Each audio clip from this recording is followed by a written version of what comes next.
So not to make this evening a bummer, but I'm going to do a little bit on what is going on in terms of what kind of things that kids are using. And just to show you a little bit of percentages, looking at the California Healthy Kids Survey for this school district, and really the statistics, percentages of kids using substances aren't that different across the South Bay, and really they're not that different nationally. In fact, they're actually a little bit more, but they're not that different, so don't feel horrible when you hear the numbers. But the survey shows that 8% of 7th graders have tried drugs or alcohol at least once, 8%. And then we look at 9th graders, it goes to 31%. So you see the jump. It's the real at-risk time there going into the high school, giant fishing pool, new relationships, new temptations, and all that. Those percentages, as the grades go on, they go up. So that's 9th graders, right? So it says 18%. So they go up, and by the time kids are juniors or seniors, it's 45, 50%. This is reportedly or higher, are actively using substances. So using substances, drinking alcohol, using different drugs is really part of our culture. It's part of our community. It's part of our society. It's unfortunate, but it's part of it. So challenging that and trying to go against the current is what we're talking about tonight.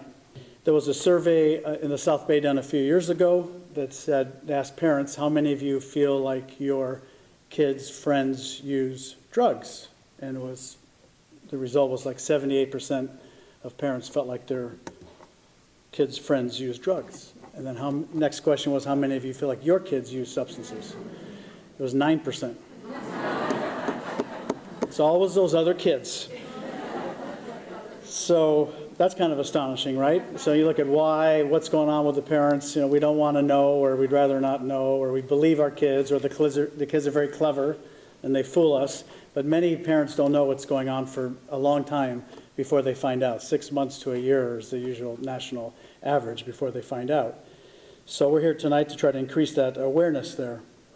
And it's great that you have younger kids if you're here at this school, because you have a chance prevention-wise to try to intervene and try to prevent that increased percentage getting into your family. So usually the first things kids are going to use is drinking alcohol, and where they'll get that is probably from any house, or for the high school kids, so many adults provide alcohol for teens to have parties or kickbacks or hangouts together.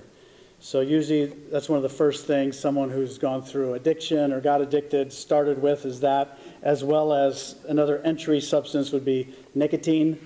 And nicotine has just really gotten a lot more popular with the vapes and the e-cigs. And marijuana now, it's not a drug dealer giving it to kids. It's usually someone's older brother or sister that has a club card and they can get it, or kids get fake IDs now to get a marijuana card, not to get into a club and go dancing.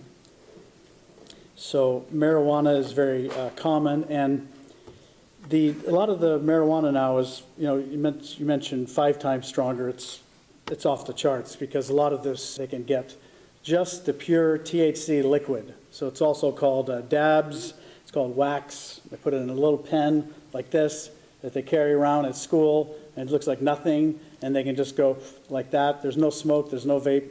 And it's 95% THC. So THC is classified as a hallucinogenic, as like LSD is a hallucinogenic. It alters perception of reality. There's many kids, the first time they take marijuana, they eat an edible, they eat it, and digest it that way, or they do like a dad thing.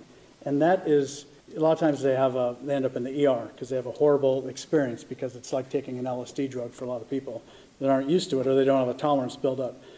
So marijuana in that concentrated form is really powerful, really dangerous. Even kids that smoke all the time, they do that and they're just like out of it for 2 days.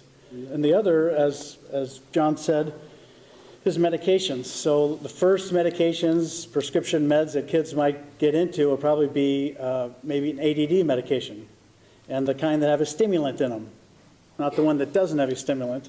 So Adderall, Vyvanse, things like that, it may be their prescription, it may be their friend's prescription. But if you ask a kid who has a prescription, if kids ask them to buy a pill from them, kids will say yes. Kids know who have prescriptions, who can get them. So the stimulant in the medication is really powerful. And then Continuing with the medication then would be Xanax is really common in the high school years. Now, a lot of the stuff is not happening at the middle school. Fortunate for that. There probably are some kids beginning to get into it, but it's a lot more in the teen years. Xanax is a mild tranquilizer, and many doctors give it for all kinds of stuff, anxiety and this and that, and it really relaxes it. And kids are doing that as almost as much as they're doing anything. And when you mix Xanax with alcohol, it has a multiplication effect. It becomes a different drug. And there was a boy 2 weeks ago that died because he had a lot of Xanax and he had a lot of alcohol, and he didn't wake up in the morning. So Xanax is really powerful. And pain medication. I had a tooth pulled last year. The doctor gave me 30 hydrocodones. I looked at that. I go, wow, 30 of them. I had a lot of pain. And if you want to hear the story, I'll tell you anyway. I took one, and I was like, oh, that helped a lot. But I still had a lot of pain. So I took another one, and it knocked me out. And the next morning, I felt like, wow, that felt really good. And I looked at that bottle, and I go, wow, that doctor gave me 30. Is that guy kidding? I mean, if I took this every day for 3 days, I'm sure I'd be locked into wanting to take it. I did not take it, don't worry. So, prescription drugs, you have to pay attention where you leave your drugs or where they are, grandparents, prescriptions in the house, and not leave them around. You have to monitor them. Same with your alcohol. Doesn't mean your kids are going to become criminals and steal your alcohol, but other kids look for it and they may want to take it. And they may want to steal it, and they may want to drink it because they're curious, because it feels good, because it relaxes you, because it takes away your inhibitions, et cetera, et cetera. Everything as a drug, it works, otherwise people wouldn't do it.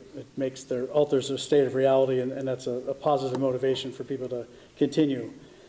So, continuing further, kids advance more besides the initial things of alcohol, nicotine, marijuana, medications, prescription drugs, might be cough syrup, that has different kind of drugs in it, and then kids will advance on to more stimulants like MDMA, ecstasy, Molly, which is really like an amphetamine or methamphetamine. Kids go to raves and they do that, or dances, they stay up all night. And then there's something called a spice, which is synthetic marijuana. It's horrible for you, it's toxic, it can give you a heart attack because it's like inhaling glue or something.